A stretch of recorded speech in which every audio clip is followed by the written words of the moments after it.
दीपक में दिल की आकृति बहुत ही चमत्कारी होती है और आप बहुत सुंदर, बहुत ही अच्छी शेप में दिल का आकार देख सकते हैं। इस विषय पर चैनल पर बहुत सारी वीडियो हैं। जैसे हमारे दीपक में दिल बनता है, ऐसे हमारे हृदय चक्र जो 7 चक्रों में से चौथा चक्र माना जाता है, जिसे अनाद चक्र कहते हैं। यह चक्र हमारी सभी चीज़ों को कंट्रोल करता है। इससे आपका विशेष करुणा भाव जागृत होता है। जो व्यक्ति ये कहते हैं ना, जी हम अपने प्रभु को देखते हैं, हमें रोना आता है, तो ये आपका हृदय चक्र जागृत हो रहा होता है और आपके दीपक में भी ये ऑरा दिखाई देनी शुरू हो जाती है। जब हृदय चक्र असंतुलित होता है तब क्रोध, चिंता, ईर्ष्या, भय ये सब समस्याएं होती हैं। और जब आप भक्ति के मार्ग में चलते हो तब ये चक्कर जागृत होता है। तब आपको प्रेम, करुणा ये चीज़ें ज़्यादा महसूस होनी शुरू हो जाती हैं। आप बहुत शांति महसूस करना शुरू कर देते हो। जैसे बहुत सारे व्यक्ति ये कहते हैं, जी जब से हमने पूजा शुरू की है हमारे मन में बहुत शांति आ गई है, क्योंकि उनका हृदय चक्र जागृत होना शुरू हो जाता है। और कम से कम 80% लोग ऐसे हैं जो हमें हृदय की वीडियो भेजते हैं और कहते हैं कि जी देखो हमारे दीपक पर हृदय बना है, दिल बना है। ये अच्छा होता है कि नहीं, ये सबसे अच्छा माना जाता है, क्योंकि ये मनुष्य को संतुलित करता है। करुणा भाव इतना ज़्यादा जागृत कर देता है, प्रेम भाव जागृत कर देता है। आपको आपके अंदर शांति, संगीत के प्रति लगाव, खुश रहना आपको सिखा देता है।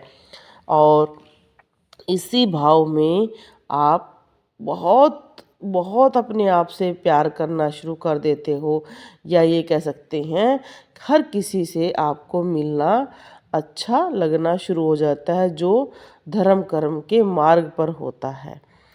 यह चक्र बहुत ही ज़्यादा सक्रिय माना जाता है।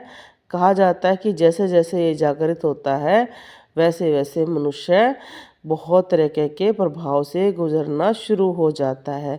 उसके अंदर प्रेम, करुणा और कई जो अच्छे अच्छे भाव होते हैं, दूसरों की मदद करना और दूसरों की परेशानियों को अपना समझना, दूसरों के लिए मदद करने के कार्य में आगे बढ़ना और स्वयं आत्म स्वीकृति का केंद्र बन जाना। कोई भी मनुष्य सुखी तभी रह पाता है जब उसका हृदय चक्र जागृत होता है।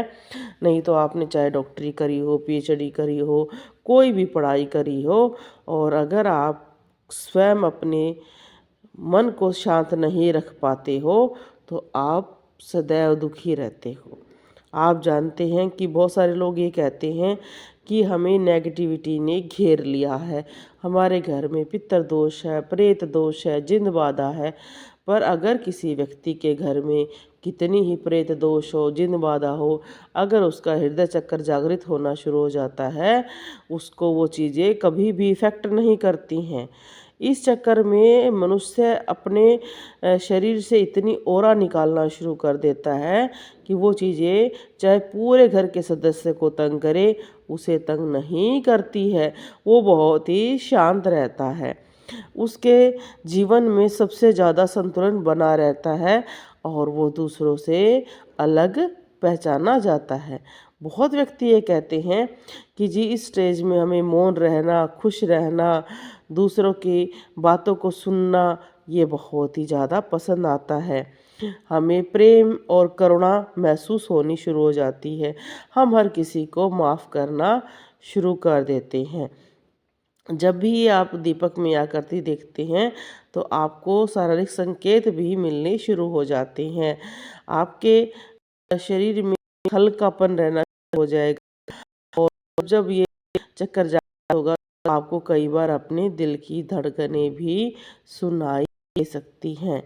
और कहा जाता है कि ऐसे व्यक्तियों को कई तरह की अलौकिक चीज़ें दिखाई देनी शुरू हो जाती है। खासकर ट्रेन वाला सपना बहुत आता है कि हम ट्रेन में बैठे हैं, हम चल रहे हैं, पेड़ पौधे बहुत ज़्यादा दिखाई देने शुरू हो जाते हैं।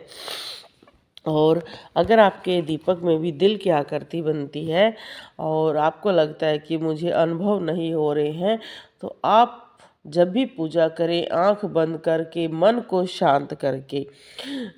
पूजा का समय सबसे अच्छा जब होता है जब कोई आपके आसपास ना हो, सारे आप आराम से बैठ के काम खत्म करो, जल्दबाजी में ना करो। जो ये सोचते हैं कि हमने पूजा करनी है, अभी पूजा करते करते अभी मुझे ये काम करना है, चाहे आप पूजा दिन के 10 बजे करो, पर उस 10 बजे का समय ऐसा होना चाहिए कि आप हो और आपके प्रभु हैं, आराम से आंखें बंद करके और मंत्र जाप या पूजा करें, आपके अनुभव शुरू हो जाएंगे। क्योंकि अनुभव शुरू ना होने का प्रमुख कारण यही होता है कि आप पूरा ध्यान केंद्रित नहीं कर पाते हो, आपका मन कहीं और होता है, शरीर कहीं और होता है, और आप सोचते रहते हो कि मुझे जल्दी से पूजा करनी है, मुझे ये काम करना है। तो थोड़ा सा आप शांतिपूर्व पूजा करके देखिए और फिर आप अपने अनुभव ज़रूर लिखिए।